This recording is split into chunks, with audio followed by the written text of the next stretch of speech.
My name is Erica, and I'm a fourth-generation Alaskan living on Dena'ina lands. Alaska is truly a special place, and the moment that you step onto the tundra or onto the boreal forest, you instinctively honor the first Alaskans for their bold, pioneering spirit and their love of the Great Lands. I am inspired by tradition, family heritage, and values that first Alaskans have passed down for thousands of years, most especially the harvest of the sockeye salmon that come into the Kenai River in late July. My family and I fish on the river with a rod and a reel for hours at a time when over 100,000 sockeye salmon come into the river each day, making their journey to spawn. We then process and smoke and can this fish to preserve it for the long winter months. Although arduous and tedious, I believe in the legacy of honoring the land. Everything it provides for us is a gift, and I'm committed to being a lifelong student and a steward of these beautiful, abundant lands. Wells Fargo is proud to be this year's Land Acknowledgement sponsor for the 32nd Annual Women of Achievement Awards. Wells Fargo and YWCA Alaska recognize the indigenous land on which all Alaskans live. We thank, honor, and recognize our gracious hosts from the Dena'ina in Anchorage, where YWCA Alaska and this year's awardees work, live, and play on their homeland. We thank, honor, and recognize the Inupiaq and St. Lawrence Island, Yupik in the Arctic, Athabaskan in South Central and Interior Alaska, Yupik and Cupik, Unungan and Sugpiaq in Southwest Alaska, and Eyak, Haida, Tsimshian, and Tlingit in Southeast Alaska and the Inside Passage. For thousands of years, indigenous people cared for and stewarded the natural world. They took care of the land and the animals that inhabit Alaska. We honor and acknowledge the traditional, current, and future caretakers of this land. Thank you. Hi, I'm Representative Ivy Sponholz. This year's themes of optimism, resilience, vision, and hope, and opportunity are appropriate. The last year and a half have required that we all dig deep to find our inner toughness and resilience in ways that many of us have never had to do before.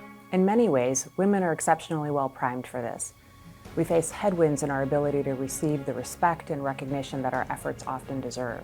To continue to push forward day after day in this work, while also parenting, takes incredible vision, hope, and an optimism that tomorrow, next week, next month, or even next year will be better than the one in which we sit. When I think about these traits, I have to think of my mother, who for me is both the ultimate visionary and has exhibited extraordinary resilience in her life today. Ann Sponholz, who was born Ann Hawley, was the oldest of 5 children born to 2 parents who weren't well equipped to parent. Her childhood wasn't easy, but she wasn't beaten down by this experience. Instead, she believed that she could come to Alaska, start all over, and build a life that would look very different than the one she was born into.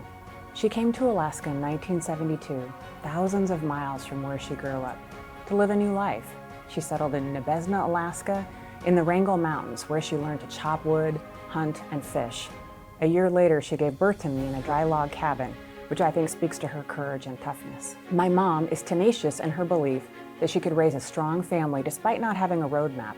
Instead, she built her own roadmap.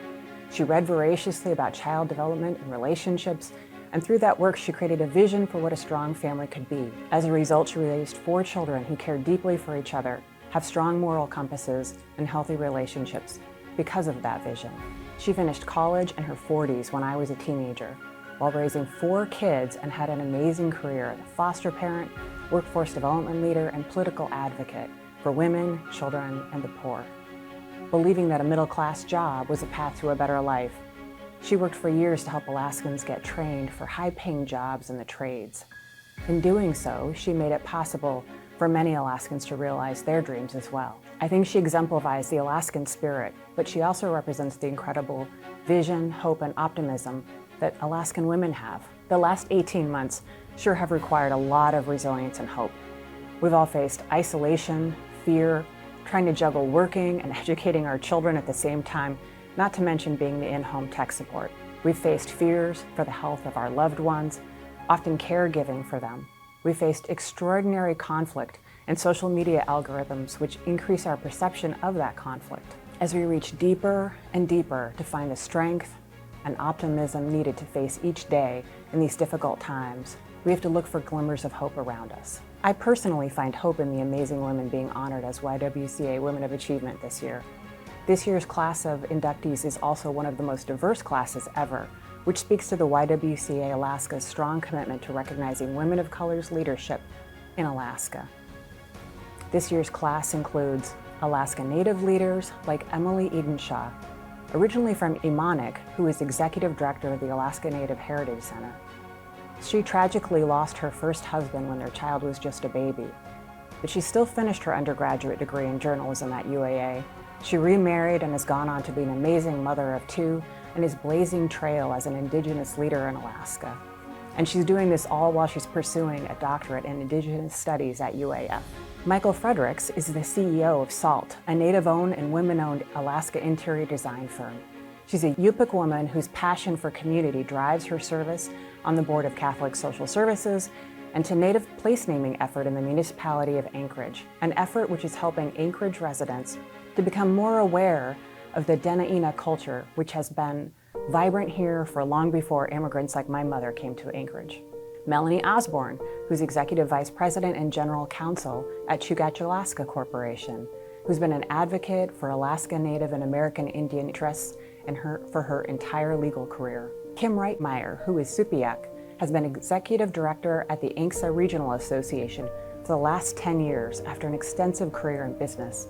This tough business person is a passionate advocate for ANCSA corporations and for her people.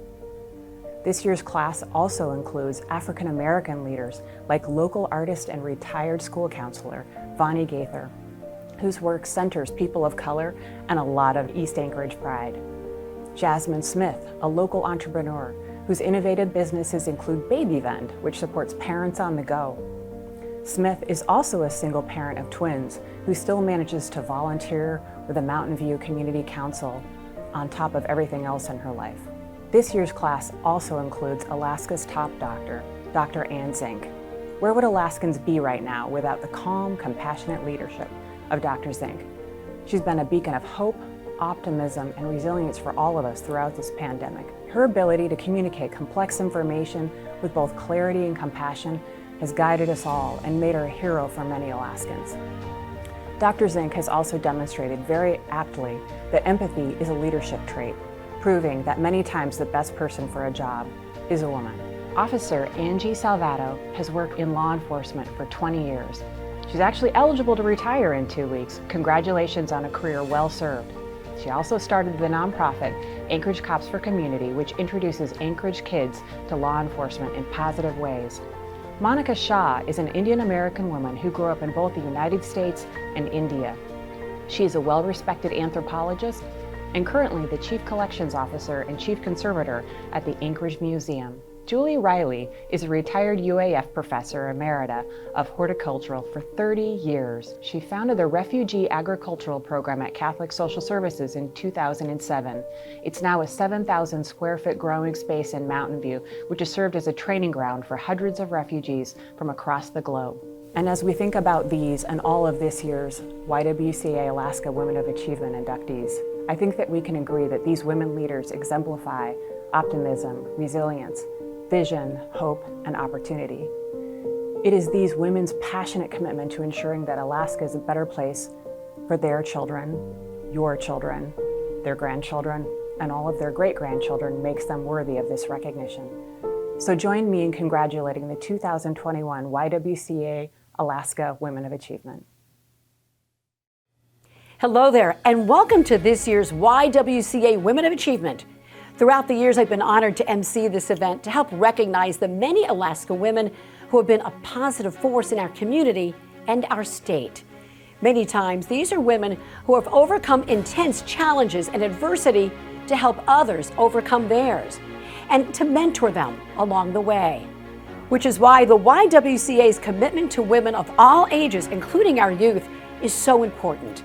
In fact, the YWCA says, in its own words, that it's committed to encouraging and inspiring women of all ages to strive for their own success and create positive impact in their community.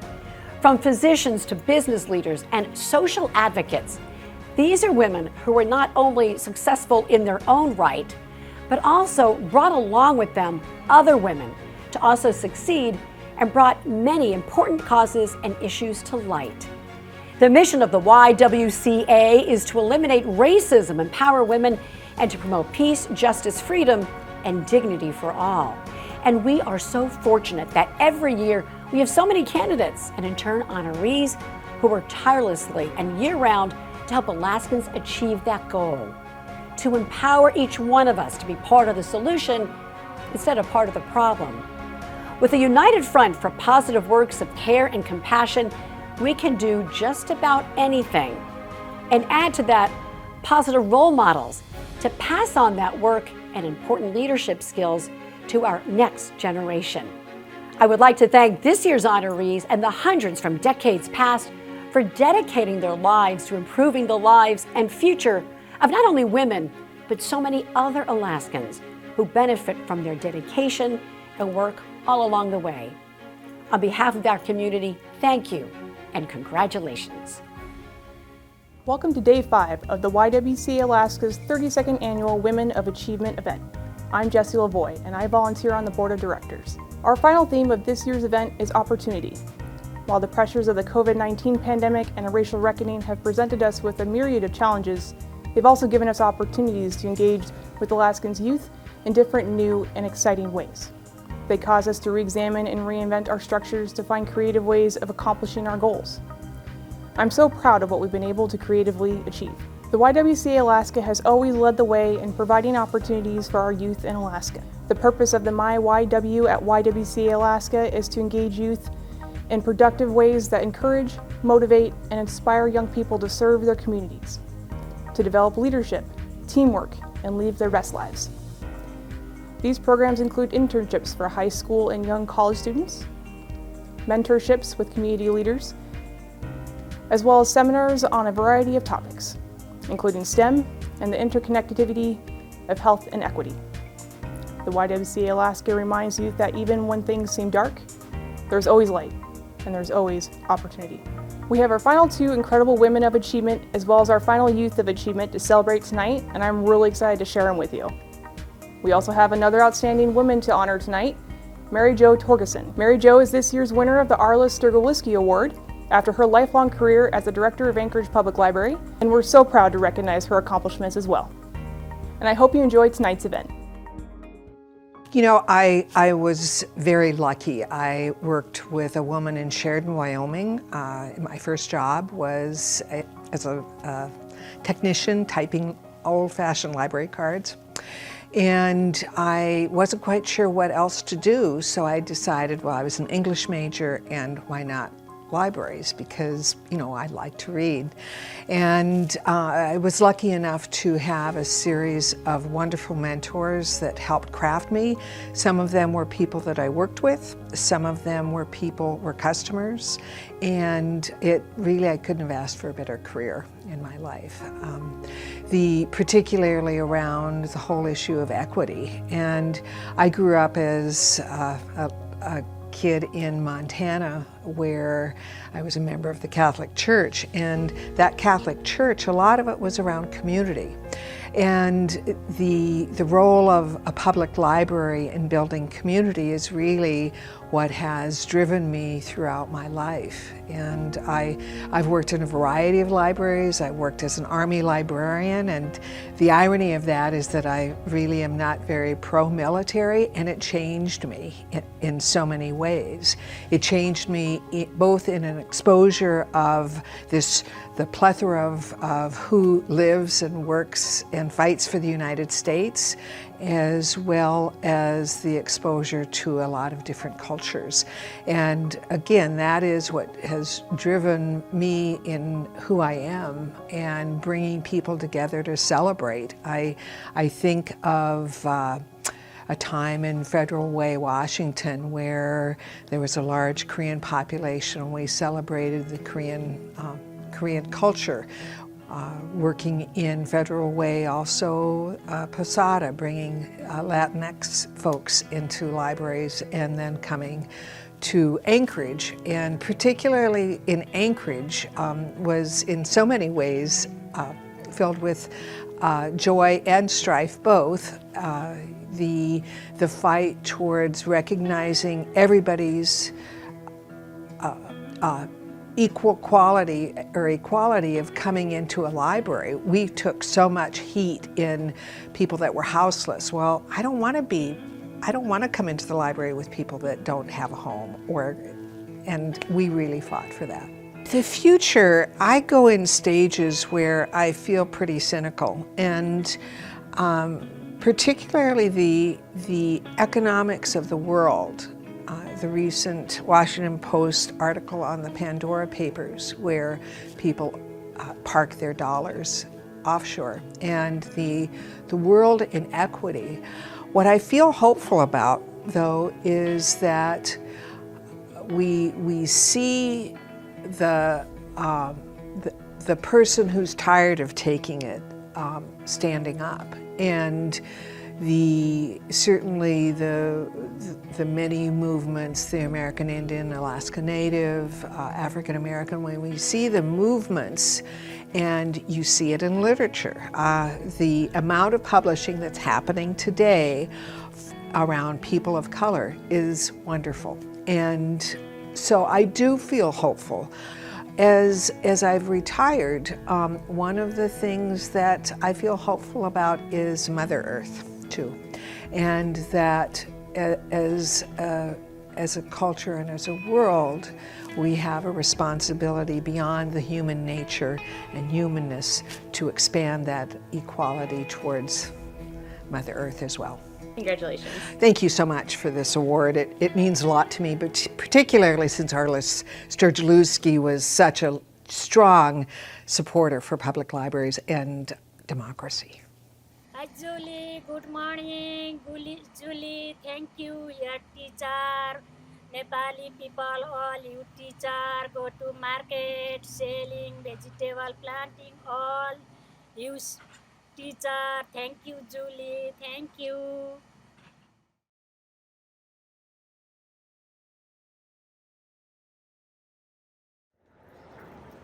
Hi Julie, this is Bai. You teacher, I miss you.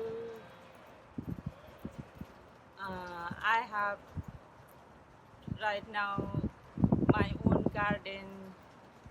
You teach very, very good. I like it, you. I'm Julie Riley, and I just retired after teaching gardening for the University of Alaska. Coming from an agricultural background, been more concerned about how to get people to ripen their tomatoes than about leadership, empowerment, and equality. This award has given me the opportunity to think about those in the context of what I've done for the last 30-some years. So gardening is a great equalizer. You can bring people from all aspects of life together, put them in a space, and just sit back and watch them talk gardening. It's really pretty phenomenal. I had a chance, as a young woman, to just start riding the crest of the wave of women being able to really shine. So I've been fortunate. There were 60% of the students in my college class were women. And my guidance counselor was, what are you all going to do? How are you going to find jobs? You can't drive tractors.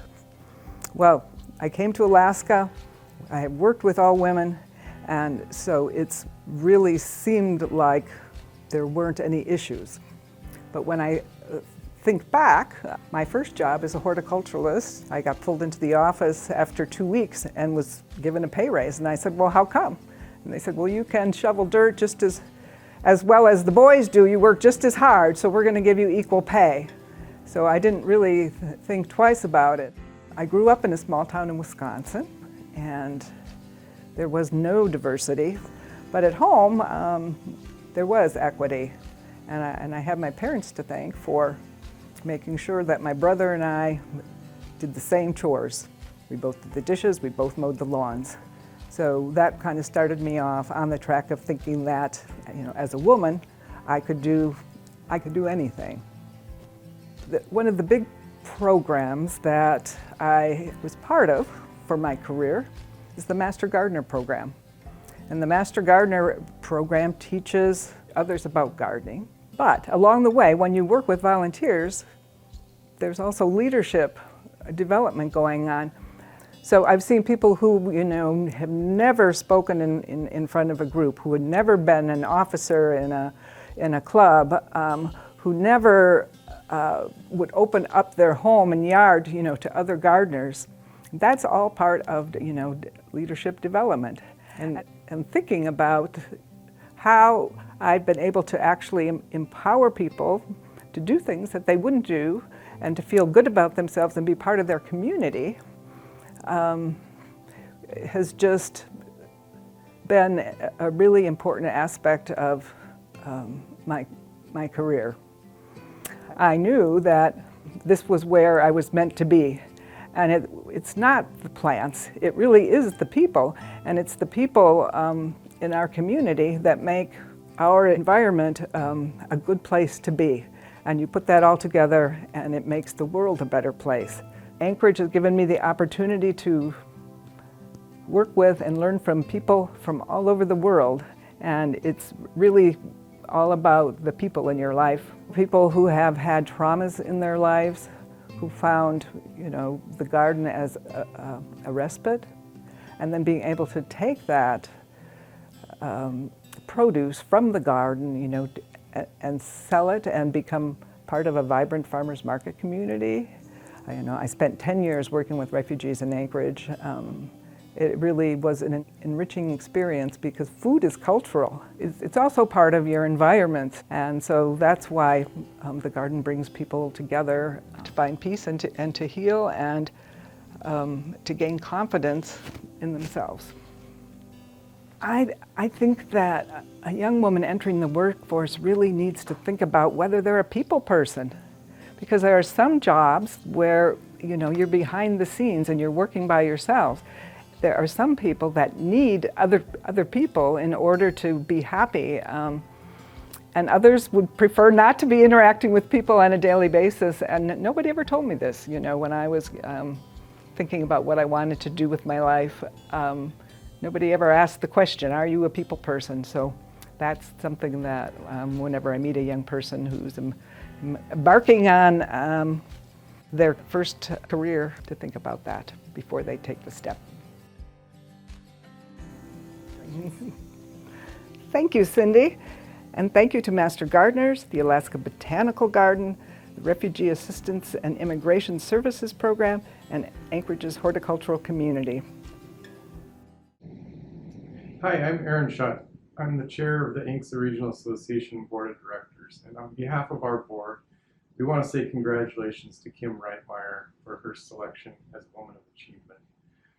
We think it's especially timely in this 50th year anniversary of ANCSA that Kim, who's the president of ARA, is being recognized.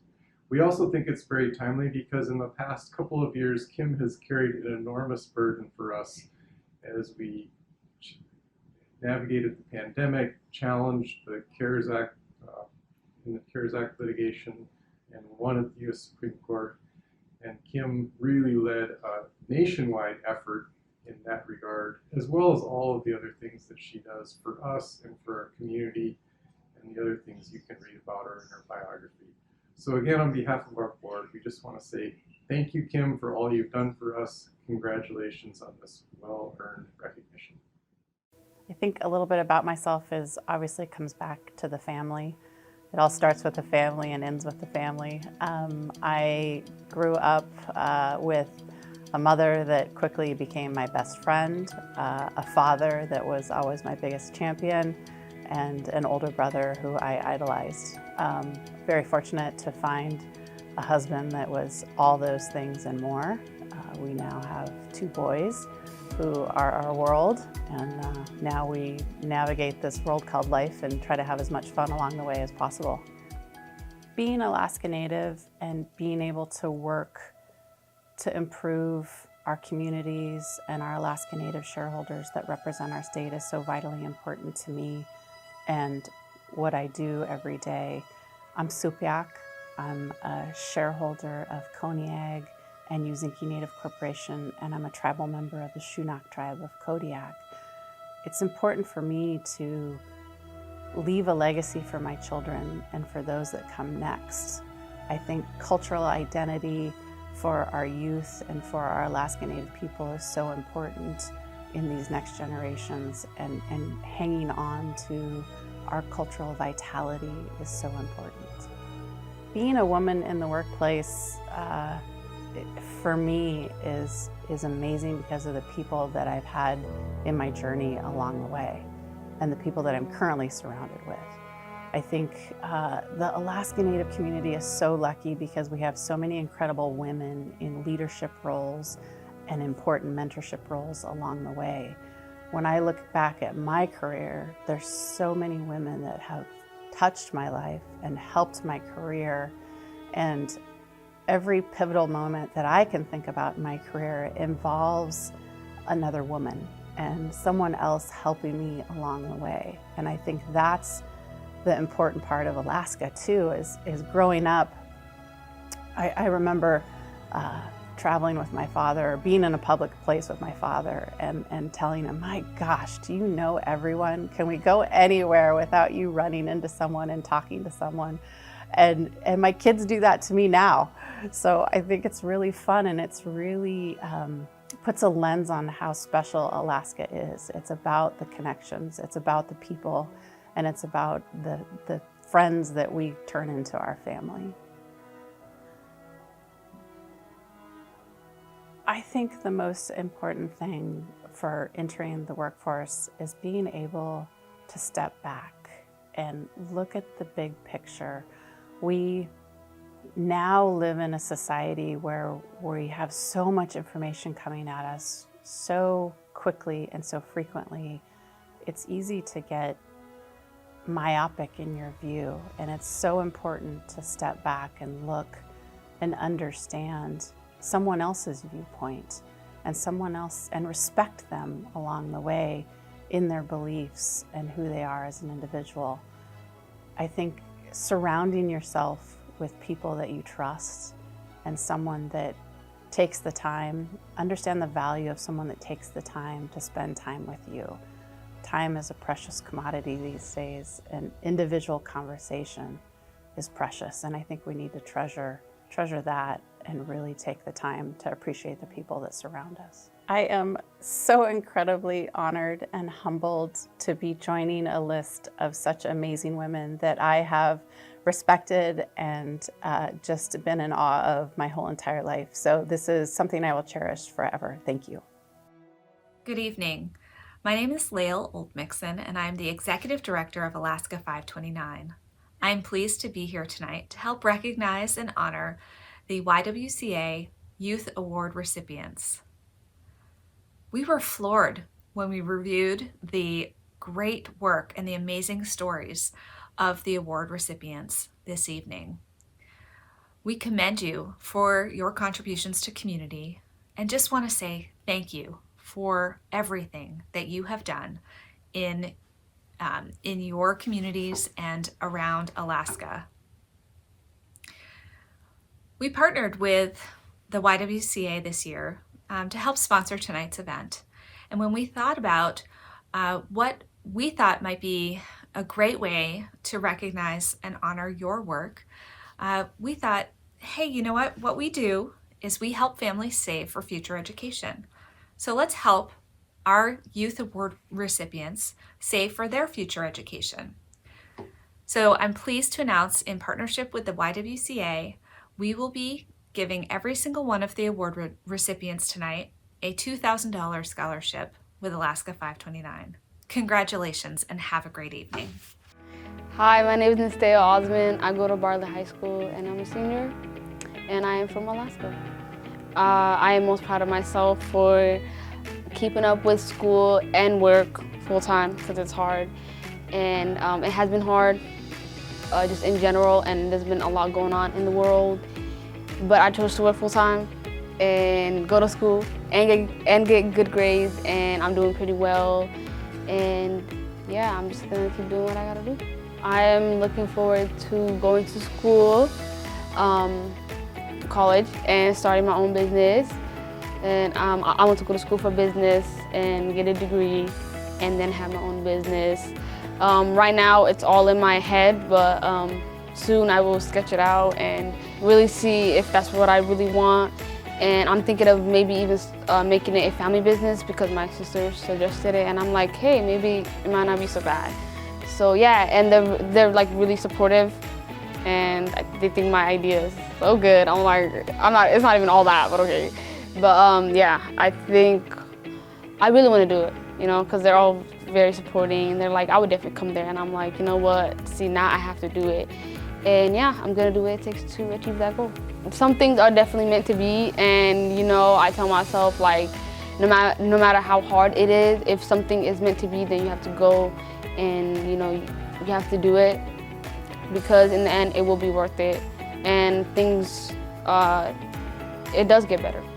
Oh, I've learned a lot about myself. Like honestly, I've changed a lot. Like, yeah, I've changed a lot, and I'm really proud of myself because I'm just, you know, like. I just grew, like mentally and you know physically, but definitely mentally. You know, I'm still me, but like I just learned so many new things about myself. Like I didn't even know I could have a job and then go to school and then all this just life in general. And I somehow managed to do it. You know, well, all I can say is honestly, it does get better, because even if you're like, you know, sad, or in this generation, a lot of kids are depressed, which is okay, you know. You can have your bad days, but no matter what, you still have to, you know, keep going, because it really just kind of shows what type of person you are. Yeah, no matter what, just keep going. You can do it. It does get easier, and in the end, you'll be glad that you did whatever it was, because it's gonna be worth it. Some people kind of suck. Some people are just really mean. Honestly, they really are.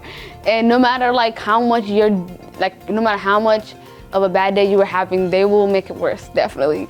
And honestly, like you just gotta thug it out. I mean, it's not thug it out, but you just have to like not think about it too much, because some people will, you know, like to make you feel miserable because they're miserable, and you have to think like, okay, they're probably going through things too, and just kind of like let it go. You know what I mean? Forgive people, and you will find peace. You know, you'll be fine. Be yourself, and yeah, be yourself. Don't try to be what people want you to be, because I feel like I see that a lot in high school, kids trying to be something they're not, and it's just kind of sad. It's like you're not gonna see these people ever again after high school. Most of them, probably. So just be yourself. Focus on yourself and your goals, and yeah, you can do anything. Honestly, anything. Congratulations. Oh, thank you. This is huge. It's cute though. I want to say shout out to my mom and my dad, and just my whole family and my teachers. Most of them are cool.